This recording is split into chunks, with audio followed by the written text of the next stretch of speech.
Embassy in London and Finland. You were being awarded a PhD in chemistry in '96, work at CEA on Spain fuel nuclear processing.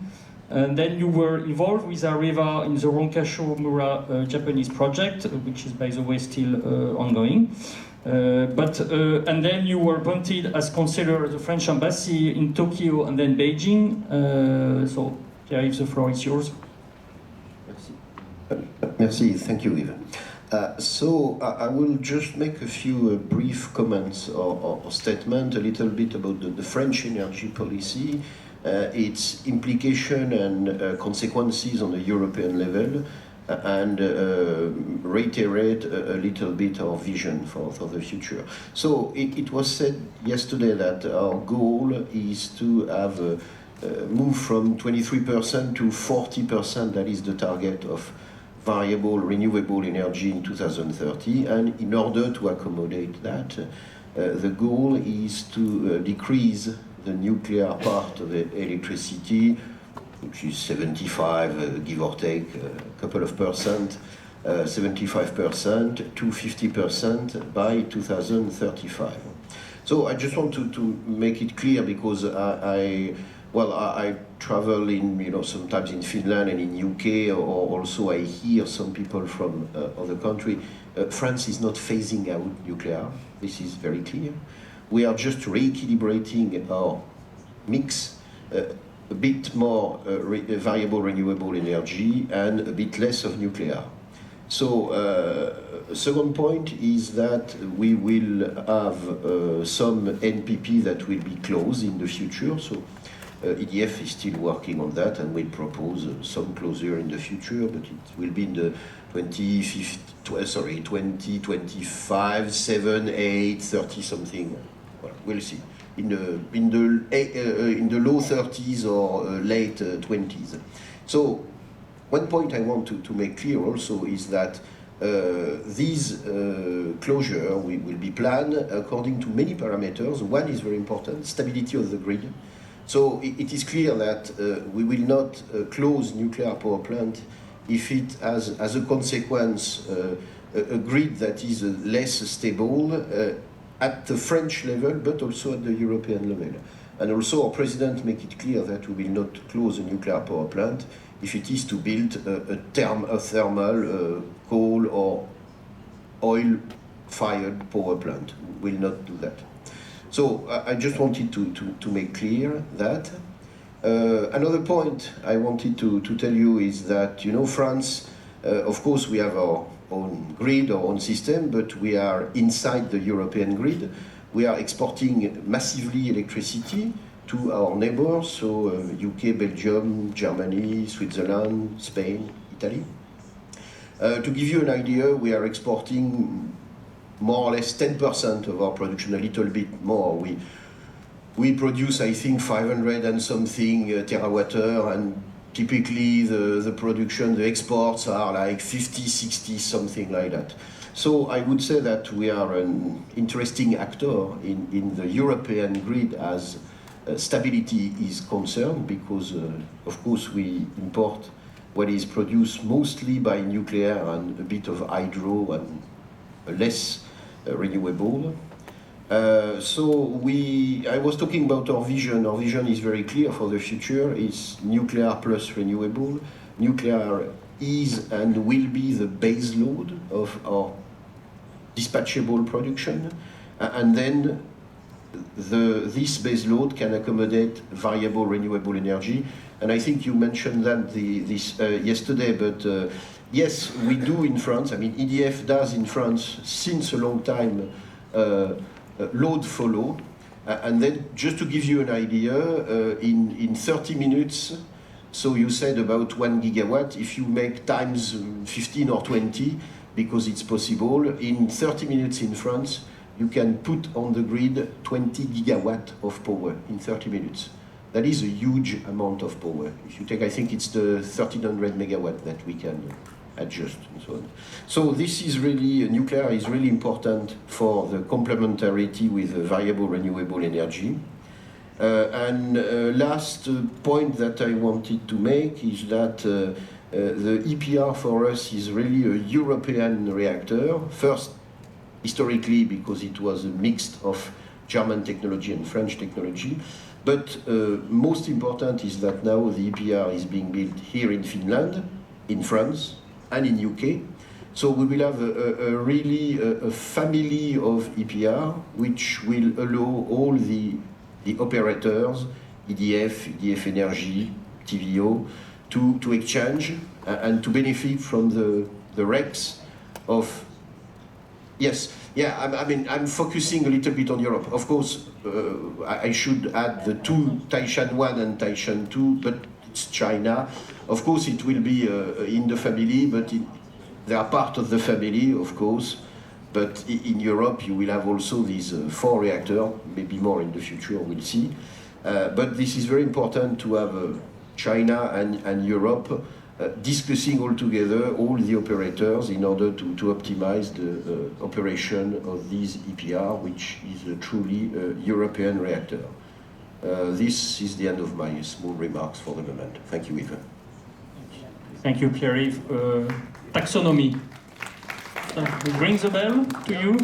What's the position of France on that? Rings a bell, taxonomy. Yeah, it was discussed already here, and the position in France is very clear. My Minister Bruno Le Maire made it clear a couple of weeks ago. He said that there is no reason whatsoever that nuclear should be excluded from the financing.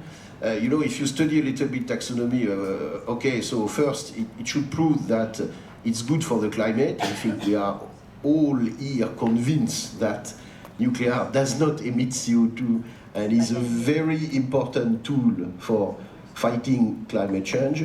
And after you have different clauses, the famous do not harm clauses and so on.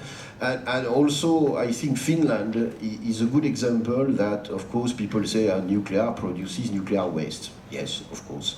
But I think in Finland, it is demonstrated also that these waste can be dealt with. It's now under the encapsulation plant is undergoing construction. We saw that this morning. Andra also told us about the French process, which is a little bit after the Finnish process, but will go on as it was.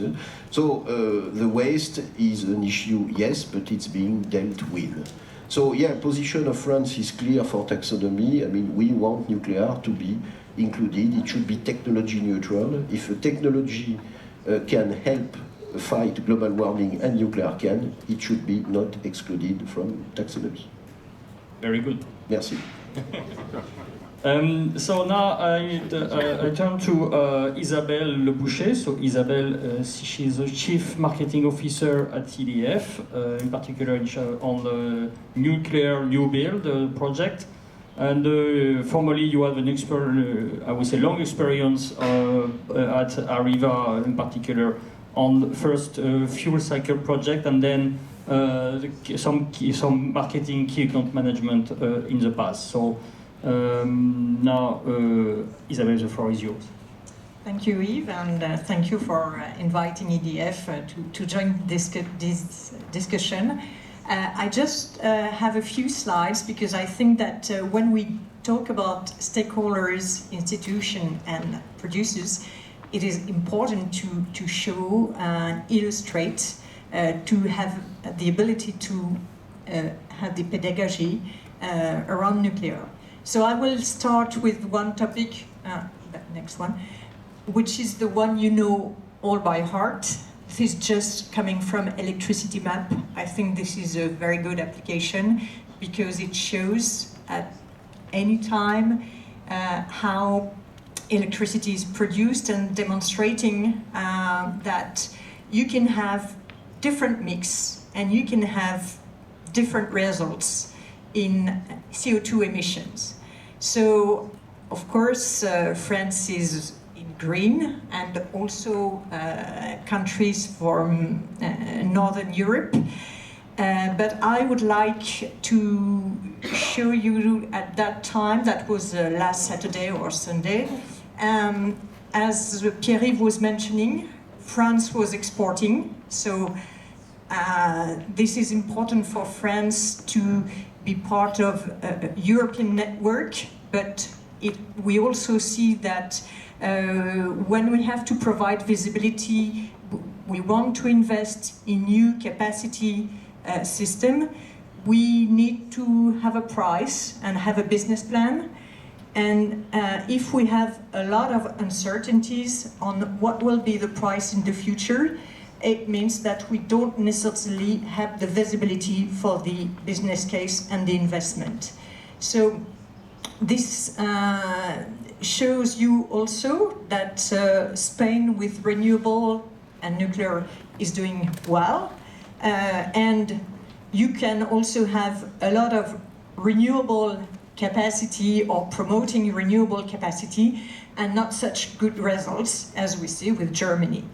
So from my opinion, when we talk about Europe, I think we have a very good example in the past, which was Euro.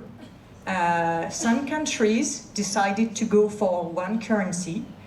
Not all countries could adjust to this level that was expected. But before going to Euro, there was the currency snake. So for some time, countries who were willing to go for conversions on currency and preparing Euro entered into the currency snake. And at that time, I know that for France, for some time, it was painful to remain in the currency stakes because that was bringing constraints, but that was also a key success factor to be able to be part of the Euro experience. I think for climate change, instead of putting figures and laws and many things, we should probably get some inspiration on what would be the CO2 snake or some kind of tool like that to prepare the countries who are willing to go as close as possible to the 50 grams per CO2 that we all have in mind if we want to success for climate change, and see what can be done. Today we see that if we want to invest and build some business case for a future plant, we have to go for licensing, which is different from one country to another. We have to go for financing, and if we want to have guarantee from the government, then we need to negotiate with the European Commission to see what will be possible or not.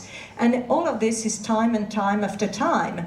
And what I would like, just to go back to the previous roundtable when we talk about attractiveness and the industry, from my perspective, I fully agree that nuclear industry is first an industry like the others, but I would add that it's an industry with a barrier to entry which is a bit higher, and this needs time for people to get access. What we had seen in the past is that young people, and I think we are all, or nearly many of us, part of this journey, that once we entered into the nuclear journey, we never had the idea of moving to another industry because there was passion, interest, and really something very, very attractive.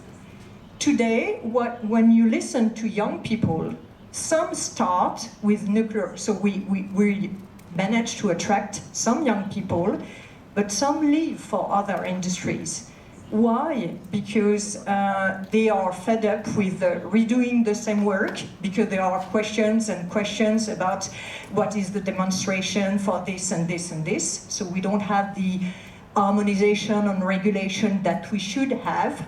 They are also fed up of seeing very, very long programs because, as we said, it's more a generation that want to see things going fast. So we really have I would say commonly, to be careful when we talk about skills and maintaining skills and attractivity for young generation, that it's not just question of having a glittering industry, it's a whole system that we need to think in a most efficient way. So why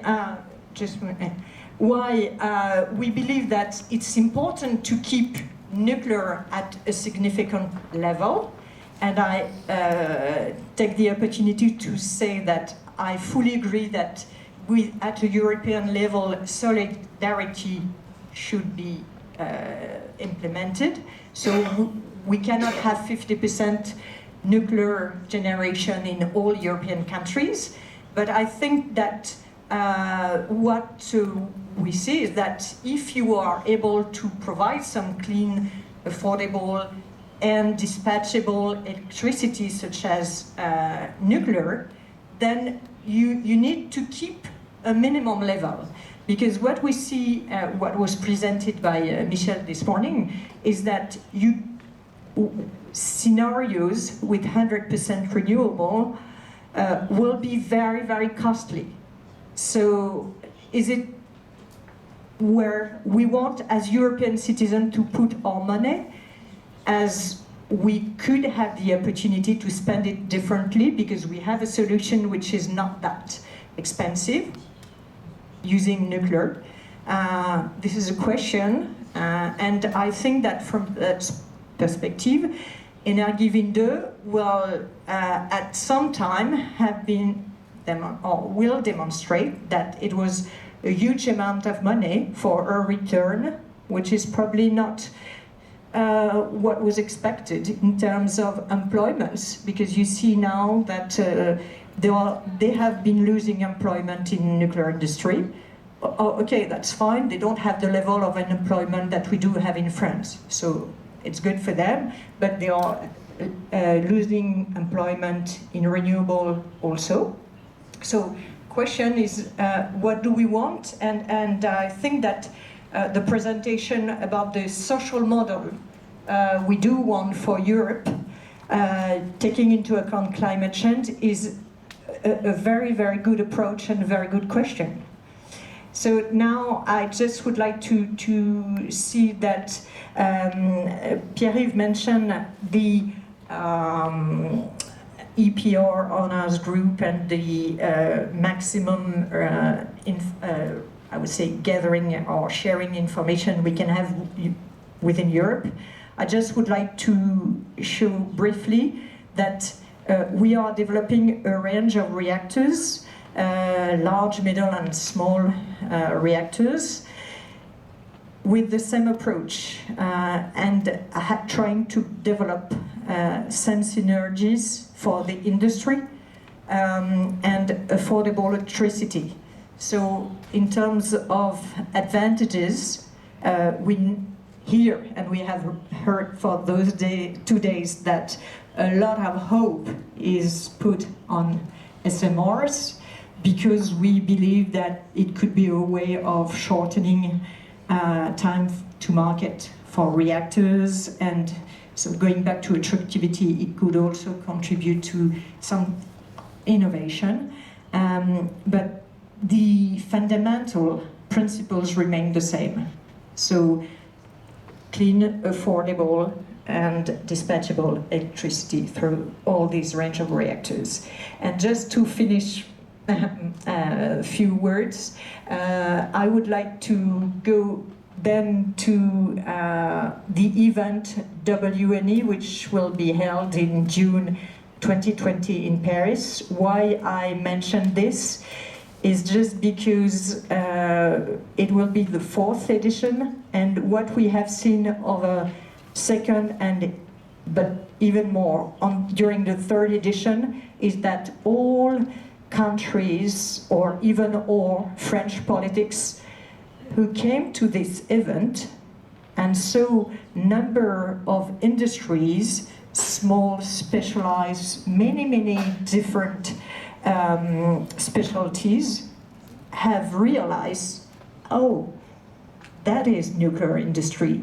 I had no idea before, indeed, or I thought I had an idea, but indeed it's even richer, much more diversified than what I had imagined.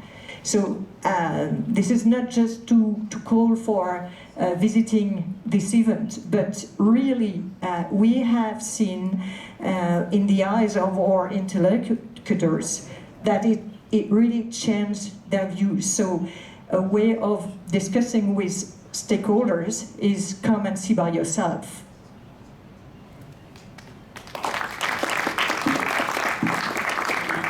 Thank you, Isabelle. One quick question. All those projects or I would say products that you are envisaging today, and what we said about the need for new investment in going forward, and then comes the issue of how to trigger those investments and how to fund them. In your view, is there room for, I would say, restructuring or rethinking the way those projects can be invested at EU level? I think you mentioned the taxonomy. I think this could be a good tool if nuclear is part of it, because we all know that there is huge money to be ready to be invested by banks, insurance, and so on, but they just don't know where to invest. They start to decide to not invest anymore in fossil plants. So question is, where do we invest? And today, nuclear is still perceived as a very risky business. So either we do have guarantees from states, governments, and because it allows sharing risk.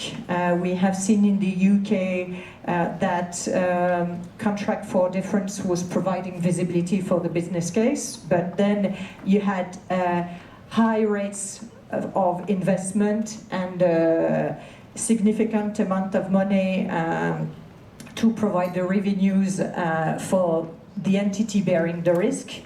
So this is why we, for Sizewell C, we are more discussing on regulated asset-based system. But the idea, and I think that Mankala in Finland is a good example of risk sharing, as it was said, but we don't see that many countries so well organized to implement such system. So it means that if you don't have such organization, then you need to have a strong government or framework that will provide the guarantees that the banks are expecting. One just last point, and I was mentioning that SMRs were bringing a lot of hope, is that we believe if we are able to shorten time to market for a product, that if, but I really say, if, and this is a must, we have one on-the-shelf product and we don't need to develop all the licensing safety demonstration for 3 years in each country, then we can compete with the coal plants, because we are able to manufacture in-house some components, assembly, and then I think that the banks can follow because they feel confident. Thank you very much, Isabelle. So now, last speaker today, it will bring us to a more local level, and I think it's also part of the picture of governance and how to make things move forward. It's also the local implication, so it's a very important aspect. So we have Meritxell Martel with us. She's representing today GMF, the Government of Municipalities having nuclear plants in their I would say consultancy. Meritxell, you are founder of the director of Merian's consultancy company on environmental risk and governance. And you have also a lot of implications dealing with European projects and coordination with the different international bodies. So, Meritxell, the floor is yours. Thank you. Mr. Chairman, you will allow me to stand up. I'm the last speaker, so I know how difficult it is to keep awake at this time of the day, and I prefer to see you closer, because today I represent the group of European municipalities with nuclear facilities, so you know it's really the closest level to the citizens. So that's why I want to keep close to you, not that far away. So just to show you that, today I'm speaking on behalf of the authorities. You know, Roland Palmquist is the president of GMF, and he presented that it's a network, an organization of elected representatives at the local level. And I heard in the last panel talking about ambassadors. So I thought this idea is stolen from the GMF, because they really also wanted to be ambassadors, to be called ambassadors of nuclear energy as well in their areas. They live with nuclear facilities, either nuclear power plants, either waste management waste management facilities, and or they will leave either because they are interested. And I heard from the Polish example that Poland is called a pro-nuclear country. I would say that in GMF we don't have really pro-nuclear or anti-nuclear. They already live with the nuclear, so they try to live in harmony with the nuclear, I would say, and take most of it if possible. So some ideas I wanted to say. I see the title of this panel and it's constructive dialogue. So this is really what they want to emphasize, the local representatives, to have a constructive dialogue, and sometimes they feel they are very much left apart from national decisions. They are only looked upon when the national government has to make a decision about siting a nuclear facility or radioactive waste management facility. Otherwise, they are not taken very much into account. So I think that this meeting today, I hope it helps to establish some collaboration and some synergies with the nuclear industry. The nuclear industry, you've been talking that has a bad reputation, a bad image. How can we come closer to the civil society? So I think local representatives may be the intermediaries, really, to build channels between the civil society, as they are the representatives, the elected representatives at local level, and also the nuclear and the national decision makers. So GMF is really a platform, I would say. They would be interested in launching national dialogues, and I wouldn't say on nuclear energy, because then you only get the anti and the pros. So launching national dialogues on energy mix, including the nuclear option, among others, because we already live with that. We already have the nuclear. And also promoting dialogue on radioactive waste, on decommissioning, which will be also a challenge in the future, how these local communities will live without one of the main industries. So how they will promote socioeconomic development once the industry goes away. And also there's different levels in the nuclear territories of emergency preparedness. So also this is another important issue, how they are prepared for an emergency, radiological or nuclear emergency in the future. So I think these were my main messages. So the last speaker said, come and talk to the nuclear industry. I would say, come and listen to the local communities. They have a lot to say also. Thank you. Thank you, Maricel, for this lively introduction. And just one quick question. So we've talked a lot about the lack of, we say, culture of the broader public when it comes to nuclear. And in your views, with regard to what you're doing on a daily basis, what could be done in order to improve this culture, nuclear culture, with the public? Well, as I reiterate the willingness of the local representatives, again, to make this bridge between the local population or the civil society and the nuclear industry, and also the national government, and also the European Commission, because also GMF tried to be involved. They were